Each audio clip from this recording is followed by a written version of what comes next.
ಈ ಥರ ಒಂದ್ಸರಿ ಸೂಪ್ ಮಾಡಿಕೊಟ್ರೆ ಯಾವ ಮಟನ್ಗಿಂತನೂ ಕಡಿಮೆ ಇಲ್ಲ. ನೋಡಿ ಯಾವ ಥರ ಬಂದಿದೆ, ಸೂಪರಾಗಿದೆ, ಟೇಸ್ಟ್ ಅಂತ ಅನಿಸ್ತಾ ಇದೆ ನೋಡ್ತಾ ಇದ್ರೇನೆ.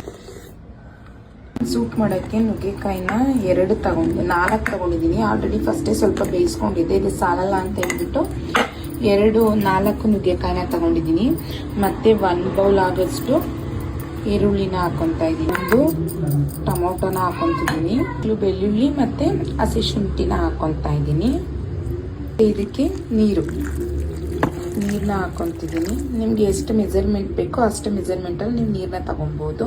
ರುಚಿಗೆ ಸ್ವಲ್ಪ ಸಾಲ್ಟ್ನ ಮಿಕ್ಸ್ ಮಾಡ್ಕೊಳ್ಳಿ. ಆದ್ಮೇಲೆ ನೀಟಾಗಿ ಲಿಡ್ನ ಕ್ಲೋಸ್ ಮಾಡಿ 3 ವಿಜಿಲ್ ಆಗಿದೆ ನೋಡಿ. 3 ವಿಜಿಲ್ ಆದಮೇಲೆ ನೀಟಾಗಿ 3 ವಿಜಿಲ್ ಆಗಿದೆ ನೋಡಿ. 3 ವಿಜಿಲ್ ಆದಮೇಲೆ ನೀಟಾಗಿ ಅದನ್ನು ಈ ಥರ ಸ್ಮ್ಯಾಶ್ ಮಾಡ್ಕೋಬೇಕು.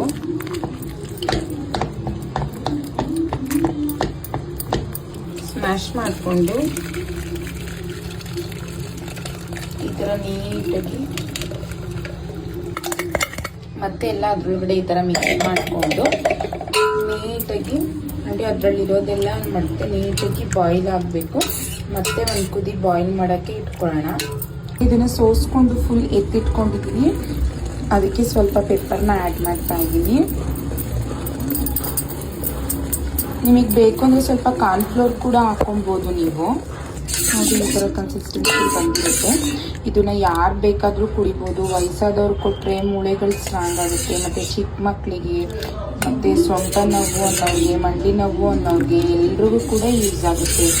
ನೀವು ಒಂದ್ಸರಿ ಟ್ರೈ ಮಾಡಿ ನೋಡಿ ಯಾವ ಥರ ಇದೆ ಟೇಸ್ಟ್ ಅಂತ ಒಂದ್ಸರಿ ಕಮೆಂಟ್ ಬಾಕ್ಸಲ್ಲಿ ಕಮೆಂಟ್ ಹಾಕಿ.